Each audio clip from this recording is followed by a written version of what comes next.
This is my journey. Inspired one story at a time, a library of leaders was created. It began as a journey to learn. As time went on, it began to grow. All it needed was a platform, and this podcast was created. To listen, to inspire, to share. I am a storyteller, and this is my journey.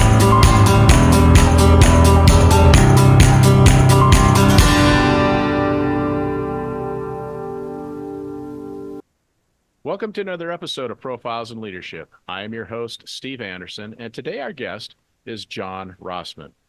John is the author of 4 books of leadership on leadership and business transformation and innovation, including the best-selling The Amazon Way and Big Bet Leadership. He is an early Amazon executive who played a role in launching the Amazon Marketplace business in 2002. Today, he is a leading keynote speaker on leadership for innovation and transformation. John is an operator and builder whose love is diving into business problems and customer needs, designing innovative solutions and business models, and creating durable enterprise value. He has served as the Senior Technology Advisor at the Gates Foundation and Senior Innovation Advisor at T-Mobile. His new book, Big Bet Leadership, Your Transformation Playbook for Winning in the Hyper-Digital Era, is an actionable playbook for senior leaders to succeed at complex transformations. John is the founder of Rossman Partners, a strategy and leadership solutions firm. John, welcome to the program. It's great to have you on today. Steve, thanks for welcoming me. So let's talk a little bit about, you're an early Amazon executive, which means you were there and when it started, or at least when it was a young company. When it was, in the early 2000s. Yeah. So, and you launched the Amazon Marketplace. So before that, was it just a bookseller at that point? And then you were brought in to kind of make it a bigger enterprise? Tell us a little bit about that. Exactly. So let's go to the Wayback Machine here. So it's late 2001. Amazon, 90% of the business is books, music, video. The vast majority of that is first-party retail. So Amazon's purchasing inventory, sending out inventory. And, the stock is at about $5. Amazon's being referred to as Amazon.com, Amazon.org, because, of course, we don't know how to make money, and Amazon.toast. And so there was a lot of doubters and naysayers relative to the marketplace business and the business overall. But so I was brought in to play a key role in launching the marketplace business, which is third parties selling at Amazon.com. The first category we launched, which was in the fall of 2002, was the apparel category. We went on to, in pretty rapid order, launch 12 more categories. And it really is the blueprint and the platform that, took Amazon to be the everything store that we know of today. Yeah, absolutely. And I'm curious as to what was the mindset or the confidence level within the executive level at that time. I mean, were you all just sold, this is definitely going to fly, it's people just don't understand? Or was there some concern and a little paranoia? Concern, not paranoia. And it really feeds into the thesis of the book we're here to talk about today, which is Big Bet Leadership, which is we had a hypothesis. We thought that it would work, but we didn't know for sure. The biggest concern we had was, Amazon's known for its trusted customer experience. And a big part of that was around the service level, dependable, predictable, transparent shipping, customer service. And we didn't know whether we'd be able to get third parties to calibrate and kind of up their game to the type of service, in particular, again, shipping service that was part of the Amazon brand. And, our goal was that customers would trust buying from a third-party seller as much as they trusted buying from Amazon, the retailer. So that was a big part. And we also didn't know from a customer perception, like what would the reaction be to the non-traditional categories that Amazon was known for. And so it was a bet. It was a calculated risk, and we played it in that way. And so, since this is a podcast on leadership, I'm interested as to what you think of Jeff Bezos as a leader. What kind of leader was he, and was he good to work with? Was he tough to work with? What was it like? He was fantastic to work with, and yes, he was tough to work with. Those two things are not mutually disagreeable. If your job is to create a high-performing team, and a team in a business like retail is a difficult business, right? It's a margins edge type of business. It's always a lose-win mentality in negotiations. You're scrapping for your life, and you're fundamentally trying to change expectations, change the customer experience. Like, that's not an easy mission, and you're not going to get there without having a high performing team and a high performing organization. And that's really what Bezos and the other leaders and the leadership principles of Amazon really ask out of the organization, which is, put your customer first, know the details of your business, always be looking to optimize for the enterprise and not for your own optics. Shoot for operational excellence and be thinking big, be thinking about how to innovate. Like, that's kind of the theme of all of these principles. And I learned so much. I was a partner at Arthur Andersen before Amazon. I thought I knew a lot of things, and it was just a graduate level class in culture, leadership, how to act thoughtfully but with a sense of urgency, and how to create a high performing team. And I'm curious, as somebody that was in the early stages, and you have this great leadership team as you just described, and things are going great, and things are still going well at Amazon. I didn't say things are going great. I mean, it was a tough business, right? Like, again, stock was $5. We were being referred to as Amazon.com, but our unit economics were always great, and our customer feedback was always great, and we had good growth, not great growth. And so, we thought the business was going well, but again, it was a tenuous time at Amazon. I like to brag that I was an early adopter. My first password had 4 digits in it, so I'll tell you. So anyway, I'm curious as to why someone like yourself, who's in this exciting, upstart things, haven't maybe gone great yet, but there's potential to go great, and look where it is today. Why do you leave? Do you go on to do something else because you're tired and exhausted, or what's the reason to? Well, I had a great opportunity in front of me. So, as I mentioned, I had been a partner at Arthur Andersen before Amazon. Again, 2002, you might remember that Arthur Andersen was befelled by Enron, and what proved to be an overturned lawsuit by the feds against Arthur Andersen. So, a really good firm went out of business. A firm by the name of Alvarez and Marcel ran the orderly wind down of Arthur Andersen, and they started to create a corporate consulting group. So I was recruited to be an early partner in the Western region of Alvarez and Marcel, and it was a great opportunity. And really what that gave me that Amazon didn't give me was I wanted control of the commitments that I was going to be accountable for. So at Alvarez and Marcel, I was an entrepreneur on top of their platform, and it was just a great fit for what I wanted professionally as well as personally. Whereas at Amazon, I had others, a CEO making commitments that I was going to be accountable for. And, the other thing to remember was all people tend to remember today is kind of the up and to the right stock story of Amazon, which has generally been true since 2010, right? But there was about an 8-year period where the stock was essentially flat. It was between $5 and $40 and kind of always oscillating up and down between there. As a senior person at Amazon, It wasn't even RSUs, it was stock options. And so the vast majority of your compensation was a bet against a stock, and nobody saw this coming. Stock market's highly, you can't time or predict anything like that. And so, I was open to hearing about opportunities, and a great one came my way, and that's really why I didn't leave Amazon. I joined Alvarez and Marsal, where I was a partner for 12 years.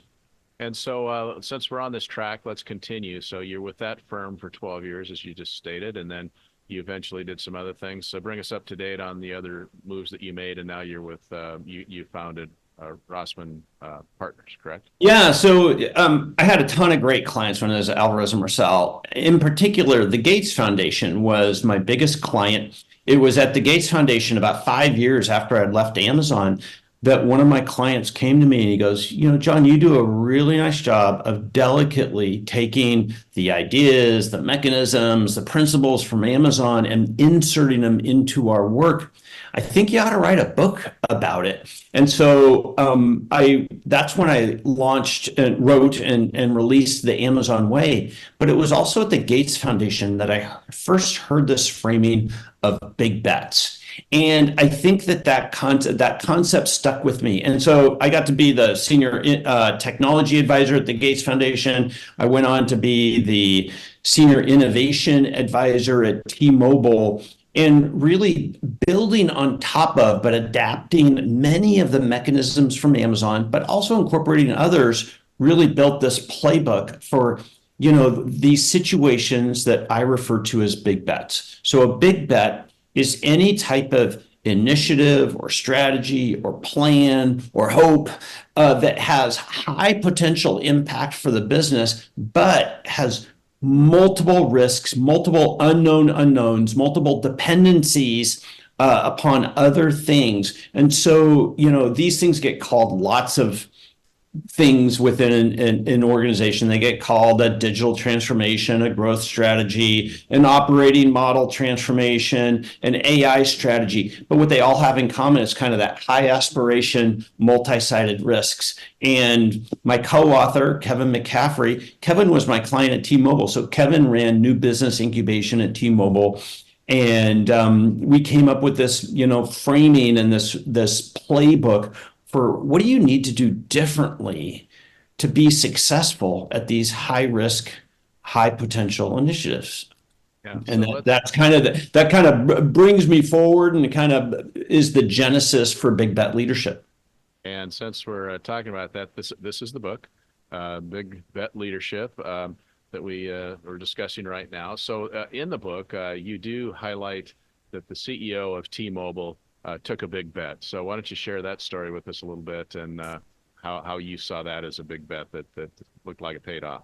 Yeah, so we open up the book with a story about John Ledger in 2012 and an announcement that he makes at the Consumer Electronics Show, and it's referred to as this profane-laden press conference where he announces the uncarrier mission, right? Which was he was going to break the stranglehold that contracts and roaming fees and usage fees that the big, what he referred to as monopoly players within the cell phone industry. At this time, T-Mobile was an irrelevant fourth place carrier in the US market. And so over the next 7 years, he made a series of what they branded as the uncarrier moves to become, the innovator within the industry and rewarded to be the top player in the industry. Great story of a transformation that's led with a bold bet. They were behind the eight ball in many ways, but by seeing through things through the lens of a customer, being willing to disregard industry norms, be willing to, frame, name, and claim a new customer experience. We now have the T-Mobile that we know and love today. Yeah, that's an impressive story. In the book, you also state that 70% or maybe even higher of these big bets fail. So, how do you, when you're working with clients now, how do you get them to say, let's make a big bet. 78, 85% of them fail, but let's make a big bet. That's a big risk. Yeah, it is. But let me attack that or frame that from a couple of different perspectives. So, yes, the vast majority of these high potential, high complexity initiatives fail. Research goes from, 70 to 90%. One worldwide leader in large complex projects states he's got a database of over 2,500 initiatives that only 8% of these highly complex initiatives deliver on time, on budget, and only half of 1% deliver the benefits that they were expected to deliver and on time, on benefits. But on the other hand, we know that only incremental moves is a risky proposition for organizations. It's only by reinvention, by transformation, by bold moves that you actually have the potential for shifting your position in a relative competitive market. So McKinsey Global Research has done a lot of research that it's really through bold moves that a company is able to change its performance within an industry. So as you're pointing out, like that's a pretty wicked value proposition, right? On one hand, the vast majority of these are going to fail, but on the other hand, you need to do them. The preface of the book is about the hyper digital era, right? So the subtitle of the book is Your Transformation Playbook for Winning in the Hyper Digital Era. What's the hyper digital era? Well, my forecast is that this past 25 years of digital transformation, that's going to seem pretty mild to the next 25 years that I'm framing as the hyper digital era. And it's not just due to technology that we are going to be in this vortex of change. Leadership needs to build not just capability in running great organizations, but they need to build capability in how you become a systematic innovator, how you become a systematic transformation big bet machine. That's why this book is important, because it points out if you think this is going to get any easier, it's not. But if you can master these techniques of how to experiment your way through these major transformations, you have an opportunity to actually gain ground in this type of environment. So that's really the mission of the book, is to help leaders, on one hand, seize the ambition of big bets, but on the other hand, minimize the downside potential both to the business as well as to your individual career. So with that in mind, do you feel like let's just envision a great CEO leader of the last 10 years. Is the great CEO leader of the next 10 years look and act very different than that? Or are the principles still the same? Uh, um, I think in general, there's two types of playbooks. There's an operating playbook and there's an innovation playbook. And what most really good, especially in mid to larger enterprises, those senior operators, those senior leaders are really good operators. They do not necessarily understand the subtle but critical differences that are required to be a systematic innovator. That's why I think Amazon is the most interesting company of this era. It's not because of what they do, it's because of how they go about it, right? Like they are a constant reinvention and growth machine, and they're a world-class operator. So the leader of tomorrow adds to their skills. They're great operators today, but they all need to become a much better practitioner and leader for these major transformations. So just to try and bring it down to the everyday person that maybe is listening to this, do you think that, let's take an example with Amazon. So uh, we were told a couple of years ago, I think now, that all our deliveries were going to be come by drones. Just kind of go over your house and drop it on your front porch and off you go. And that sounded exciting. That to me sounded like a big bet. Is that a big bet that didn't come to fruition, or is it still in Yeah, well, first I'd say it was never framed that all of your deliveries would come by drone. It was framed that it would be a possibility that a delivery could come from drone, and subtle but important difference there, right? And that is an example of a big bet, high potential, a ton of risks. Amazon continues to plug away at that type of initiative, but they're more than willing to size the investment relative to the prize. Bezos is on record that, what most big companies do is they forget what got them there. They forgot that, they have to put a certain amount of resources to these high risk, high potential things. So Amazon continues to explore its ways in drone delivery. I have my doubts about the real feasibility or scalability relative to that type of delivery mechanism. I think there'll be isolated examples where that's a feasible thing to do, but I don't think it's ever going to become kind of an everyday type of occurrence or delivery approach for any organization. I could be wrong on that, but that is exactly the concept, which is experiment your way before you make big commitments. And so Amazon has sized that commitment relative to where they are in experimenting relative to the feasibility. And you also talk in the book that your strategy with this idea is to write memos. Some plans. So explain to the listeners what you mean by writing memos and how you do this in an operational way.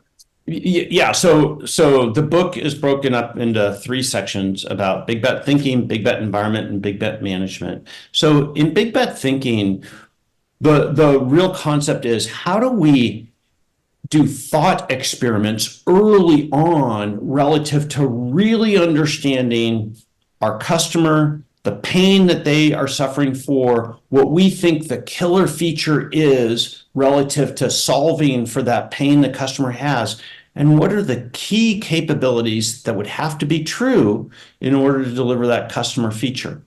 Amazon has this technique called working backwards. It's about writing narratives and future press releases and FAQs in order to get to a level of clarity before they make big commitments on these things, before they really start deploying resources against them. And that is a key enabler of being successful at these types of big bets. So my co-author and I, we adapted Amazon's working backwards approach for our work at T-Mobile. We've again adapted it for big bet leadership because teams and leaders don't know how to do these types of memos. And so we created a very prescriptive approach relative to writing these memos. But it's not just the writing, it's the willingness to debate them, write debate, and have multiple versions of them. Einstein used to refer to doing thought experiments. These really are thought experiments, but they're written down, and for complex topics, which every type of innovation or big bet change is a complex situation by definition. Writing them out and debating them is the secret to gaining clarity before you really start proceeding on this. What most companies, they don't suffer from a lack of good ideas. What they suffer from is too many good ideas, and they don't know which one to pursue. So they'll either A, pick the wrong one, or B, they'll dilute themselves across several of them. This technique, among other benefits, allows you to really explore an idea early, extremely effectively, before you start picking which one to go forward with. And so you're in a position now where you're going to pick which one goes forward. How do you know, I guess, how do you make that decision that this is it and we're all in? Well, I think it's a combination between kind of feasibility of the concept and kind of market size, or what the size of the prize, right? And one of the innovations we brought to this set of what we call thinking and outcome memos is not just building a business case or an addressable market study for it, but understanding that the business case itself is a set of risks and assumptions that quickly get stated as facts, but you have to recognize the inherent guesses or assumptions or hypotheses that you're embedding in your business case. And so, in addition to the business case, we suggest writing a 2-page memo that highlights what are the critical factors of the business case that would have to be true to deliver this financially advantaged business model at the end of the day. And so this really brings kind of the financial design forward in the experimentation that we need to do. I've worked on for too many innovation teams, and what they tend to always focus on is the customer experience, which is super important, but they forget about getting to their target unit costs, or having using zero-based design to fundamentally change the cost structure of the business.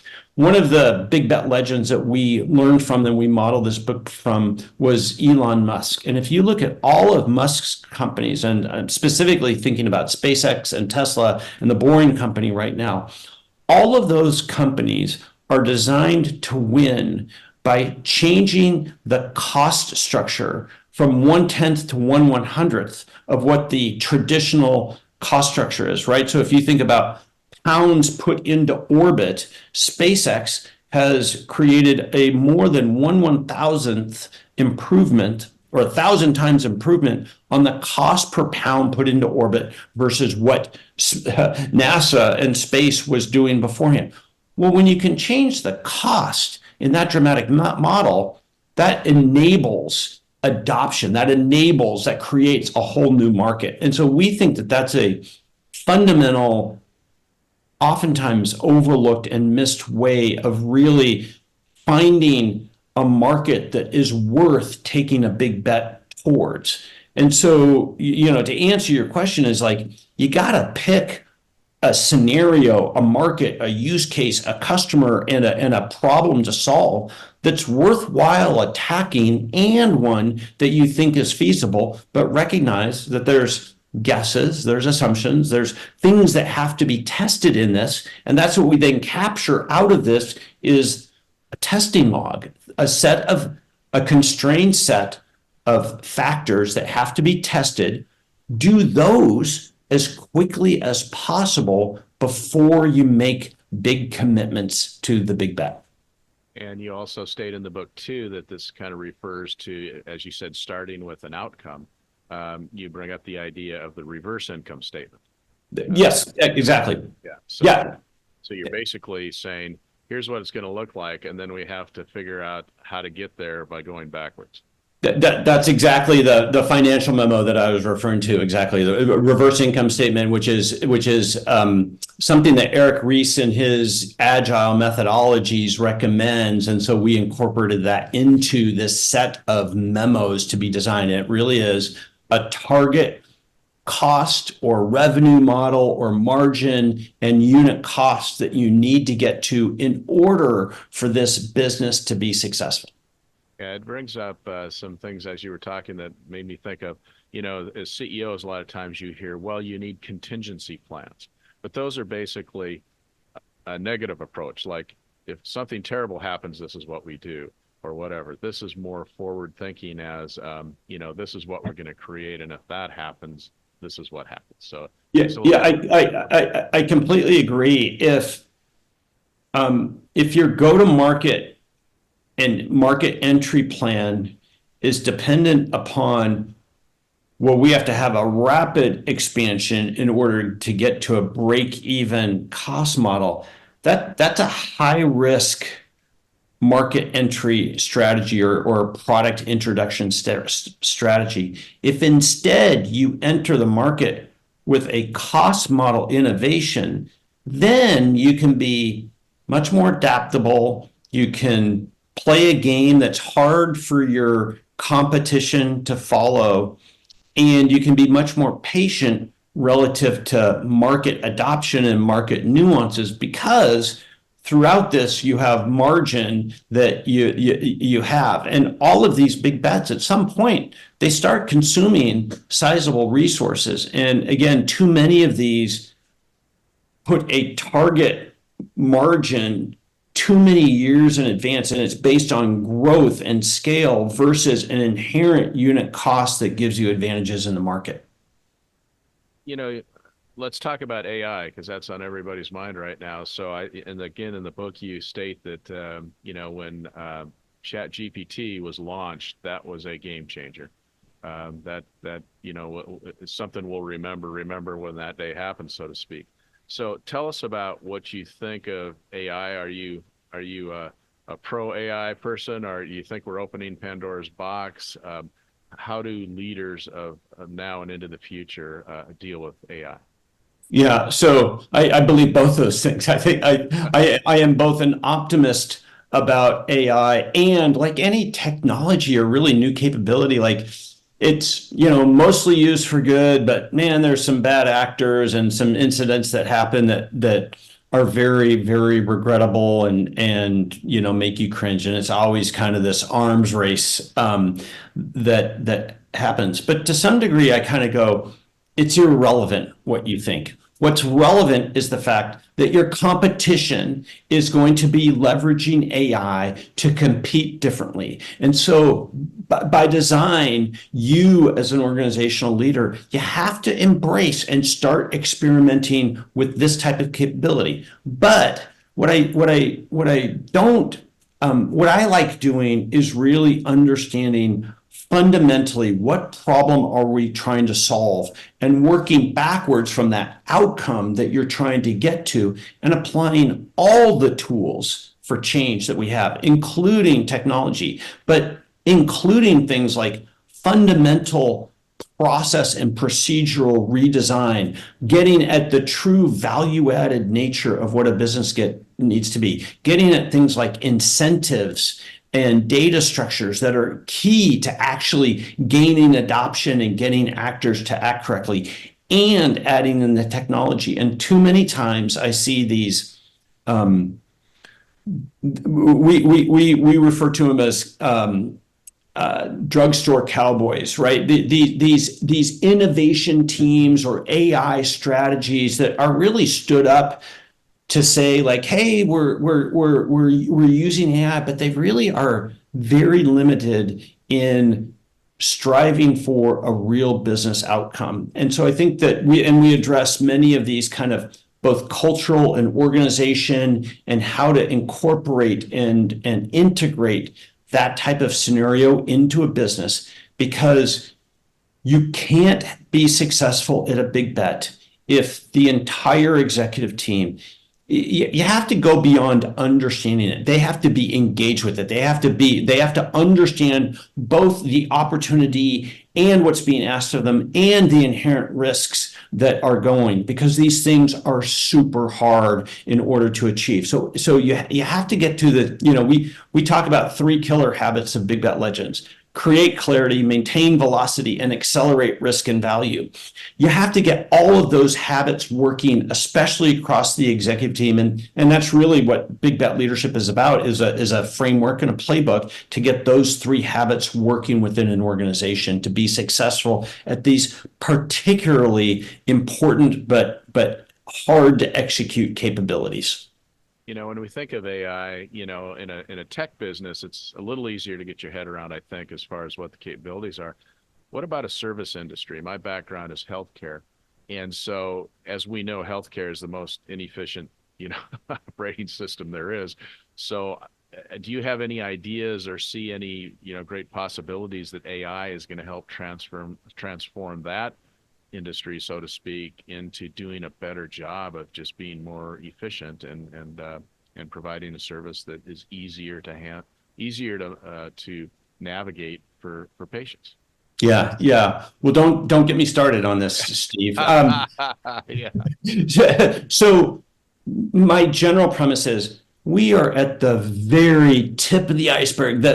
We're in the preseason before the first game of the season as it comes to how AI is going to impact businesses, customer experience, and our society. Like this is extremely early. And what you're typically seeing right now are these kind of step or function-based applications of AI into things. And you already see this in healthcare and medicine, right? And so in particular, like in radiation and detection with X-rays, that AI is better at identifying things then complemented with an expert than just an expert alone, right? Or in medicine discovery, the ability to do synthetic tests versus real tests using AI is a big opportunity for companies. But those are fairly narrow use cases. The big promise and gains are going to come is when we reinvent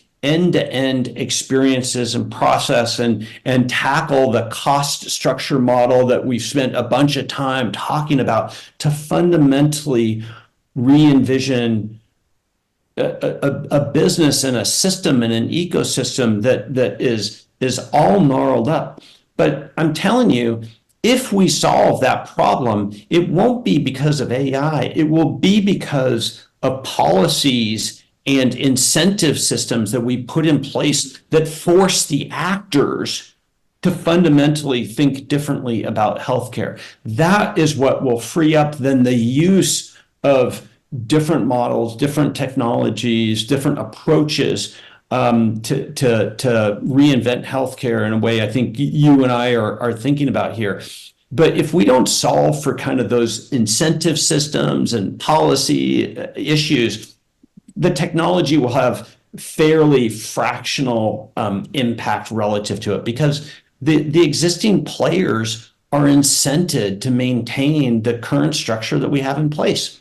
It's expensive and inefficient because a bunch of players are making a lot of money at it, right? Right. It makes me think too, how do you look at it with the technology advances, AI being one, but as technology advances, is that good for small business in America, or are they going to not be able to afford those kind of things and they fall farther behind and the big companies get bigger and bigger? Small and mid-sized companies have both advantages and disadvantages relative to technologies. And what you're seeing with AI, as you've seen with every technology, is today they're fairly low level, hard to use, essentially prompt line, literally prompts that we're doing relative to interacting with AI. And what's quickly happening, which is what always happens with technology, is they get abstracted, they get integrated, they get much more easier to use, they get delivered to you as a service versus having to actually purchase the technology and capabilities. And so you're seeing a rapid democratization of the capability for small and mid-sized companies. But it does put a burden on the executives of those companies, which is they have to be really good at specifying their use case. Like the better you can be at specifying, like, this is the problem I want to solve. This is what I envision the future state being. Here's how I think it should be tested. Then you can efficiently afford both the skills and the environments and the technology to test it and to prove it out. That's what we deliver in Big Bet Leadership, is for a small operator to get much better at defining what we call the big bet vector. The vector is defined by the problem and your hypothesis for what the killer feature is and the things that need to be tested. But if you aren't willing to get good at understanding the problem that you want to apply it to, the problem you want to solve and what your hypothesis is for that killer feature and that better business, then you really are stuck. And I don't think it's stuck because you're a small operator or you're stuck because of technology access. You're stuck because you're not willing to do your job, which is to be a leader that can actually envision and specify what you think the future needs to be so that your partners and your vendors can effectively and efficiently and affordably build and test it for you. And that's a good segue right into one of your chapters called Checkers and Chess. So, describe a little bit. I think you just did in a sense. Playing checkers is a very different strategy than playing chess.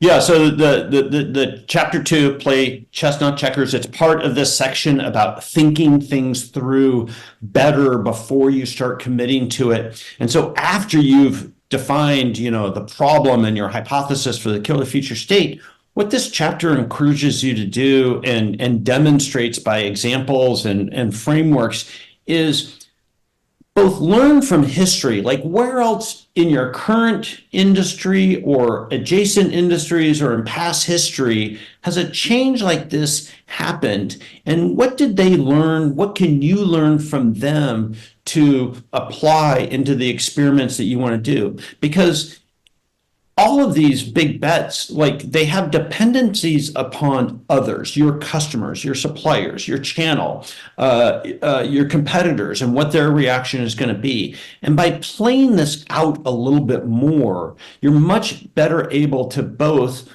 predict reactions as well as understand, well, what's the real challenge of this situation? We oftentimes think, well, it's the defining the service of the product. Oftentimes it's really about getting your customer to adopt something or to try something, or a channel partner to be willing to make a change, or an incentive that has to come along with this change. So again, this is the homework that I think needs to be done before you start really spending resources on iterating or innovating or applying AI to a situation. It sounds like it's really tough work. It actually isn't. It takes some commitment and diligence in order to do it. And that's kind of what we've brought to the picture. So we use a couple of key frameworks, including how to do reverse engineering in a very specific way, and how to think in terms of system models or flywheel models and really understand the forces and the assumptions that you're making in a situation. And a common theme throughout the book is also the biggest risk is to do nothing or to do it the way it's always been done, right? And that potentially sounds cliche, but I actually think that it's very true, which is, and there's research, again, I kind of mentioned the McKinsey Global Institute research relative to this, but doing just incremental improvement projects or initiatives or investments is important, but it isn't sufficient. It's not sufficient to actually separate you from your current competition to change the trajectory of your business. You won't get there with purely incremental moves. There's every company of every size needs to think about resource allocation, right? Resources, both capital as well as management attention, is an extremely precious resource. So you need to be very thoughtful about how you allocate both of those. And in general, there's a model that kind of prescribes a 70-20-10 allocation. 70% of resources and attention goes to today's business, running today's business, 20% for incremental improvements and investments, and 10% for kind of this next horizon type of thinking that we're talking about. That's a generalized model.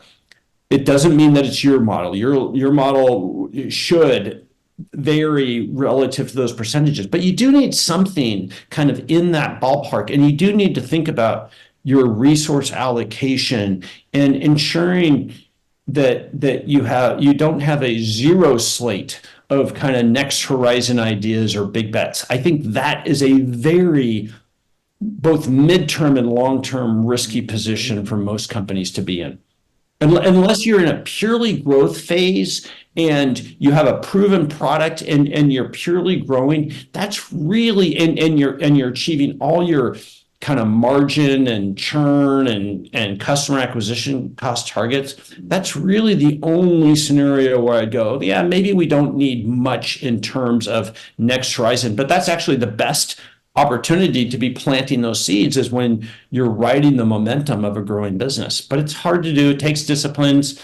It definitely takes a long-term perspective. You're going to be spending money and resources now that is optional. Like that is purely true. But that's the playbook to creating durable legacy businesses. You also mentioned too that caught my eye was as CEOs, we often think of that we want to minimize the struggle that our employees and our executive staffs go through. But you actually say, no, we should we should embrace the struggle and just make that the norm. Am I saying that right? It needs to be, yes, in general, which is, business is a game, business is a struggle. And I think you really need to love being a problem solver and being curious and understanding that it's these struggles and these imperfections in your business and the things that you have to accomplish. Like that's what makes it rewarding. And so, what I think part of our job is to make it easier for our service employees and our customer service employees and our line employees working to make their jobs easier. But from a corporate standpoint, absolutely. Like, hey man, like it's the problems that give us our opportunities, and we should definitely have an optimistic and aggressive attitude about owning those problems, and it's our job to figure them out. So don't strive for the everything's going great, everything's comfortable. We can just sit back a little bit. Well, I mean, this is a little divergent from big bet leadership, but I do talk about it in spades in both the Amazon way and Think Like Amazon, which is too many companies design their metrics to essentially do what you're saying, which is kind of pat ourselves on the back, right? Hey man, look at my metrics are good. They're average metrics. And at Amazon, we designed our metrics completely differently. We designed our metrics to give us feedback, the signals of where imperfections are. And so you can very thoughtfully design your metrics to tell you anything you want them to tell you, right? As Mark Twain said, lies, damn lies, and metrics. And that is the truth behind the situation. So there's an art and a practice of making metrics a verb, of putting them into action to give us signals about both where are we failing today, where are we underperforming today, and that consistent homework and that consistent scrutiny of our metrics gives us the insights of where a big bet might be needed and what that customer pain is that we might want to go solve. Now, you do some executive coaching and some advising now. And so when you work with clients, and I know this is a general statement, but I'm just curious, what do you think their biggest struggle is, or their biggest roadblock, generally speaking? What do you look at and say? The biggest roadblock with executive teams is the tyranny of now. And they do not allocate the resources, either, again, capital or their time and attention to creating the business of tomorrow. And they are working in the business and not working on the business or on the future business nearly enough. And that, to me, is the biggest thing that I work with them on, is the actual systems and leadership approaches to allocate and to see that as a precious commodity. So we have to do it very deliberately, how we explore and create the future business. Yeah, it's I think I see a lot in my business as well, is just I just refer to it as the overwhelm. It's just like you look at it and they're just like, okay, I can do these things, but I know they're not high impact things. So how do I do the high impact things without just being overwhelmed with the situation? I really think that is the challenge. And, the word priority used to be only singular. There wasn't a plural version of that's called priorities, right? And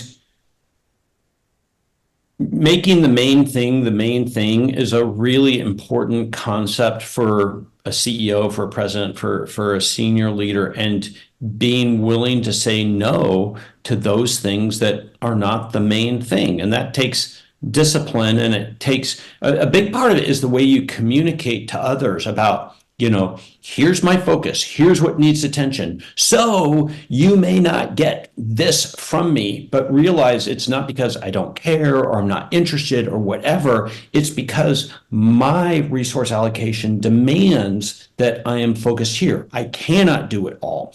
And so that type of strategic communication is part of the playbook to successfully communicate to others. Again, not that I don't care or that it isn't important and I'm not interested. It's just like, that's not my job right now. We have other ways to get that job done. Right. And the tendency is to kind of think, oh no, so now now I should micromanage this situation or whatever, That's right. which just kills the innovation and the empowerment and all that stuff for sure. So, John, in anticipation of our discussion today, uh, what haven't I asked you that you want to be sure and get into the program?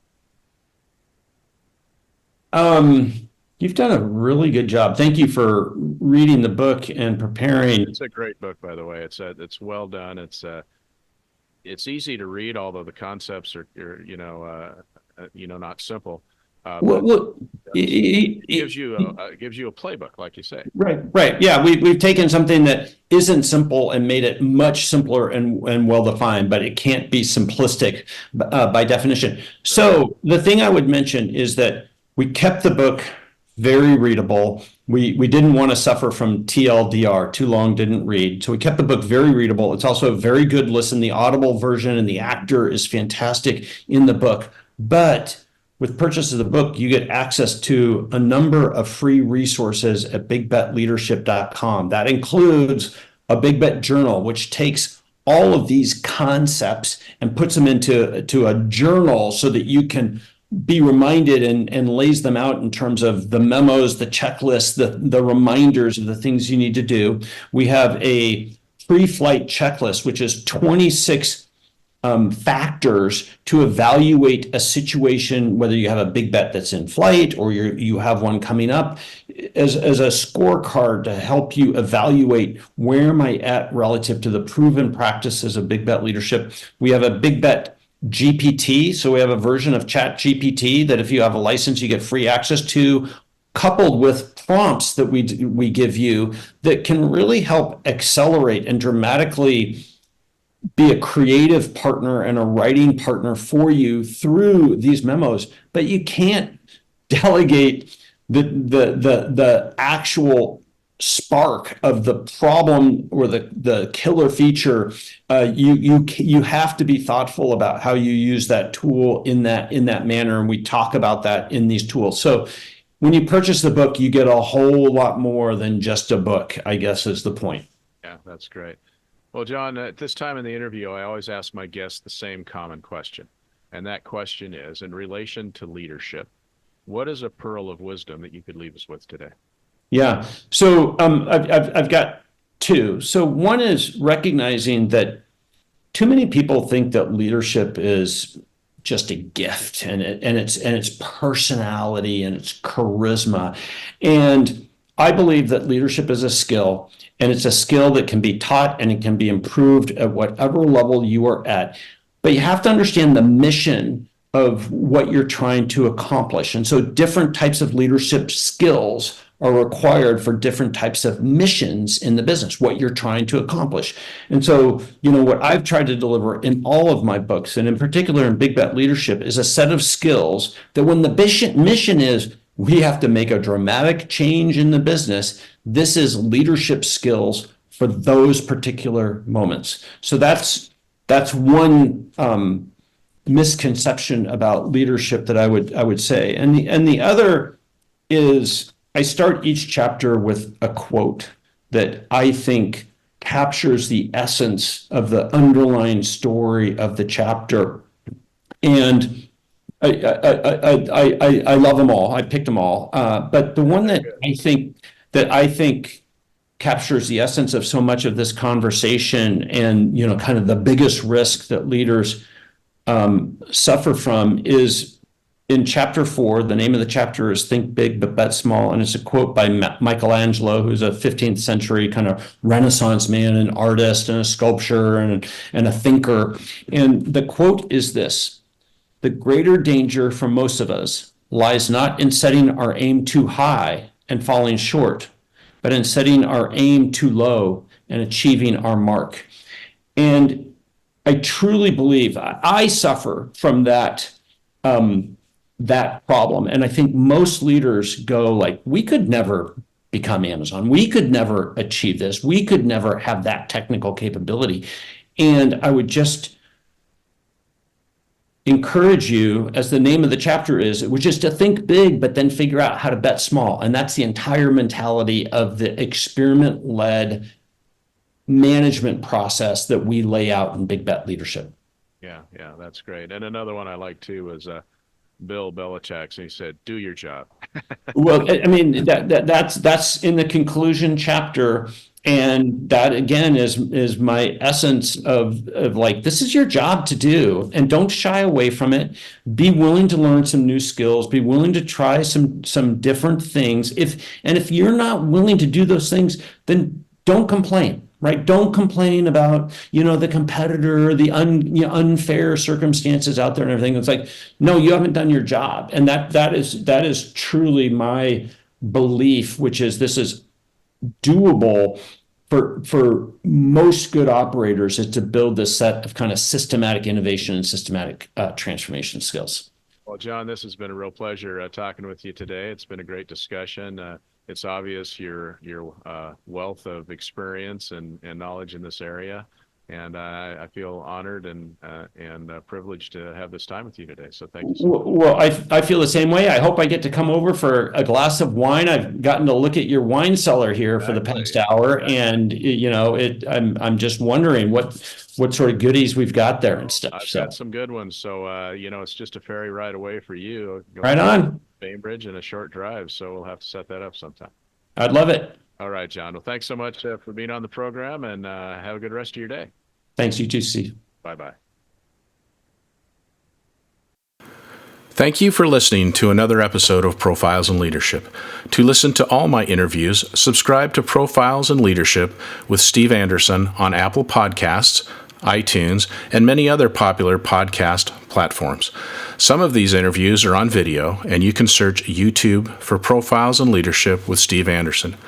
You can also access the entire library of interviews on my website, orange.coaching.com, and that is orangetheword.coaching.com, and go to the Media Center and click on Podcasts or Video Gallery. You can also enter the website from pilpodcast.com.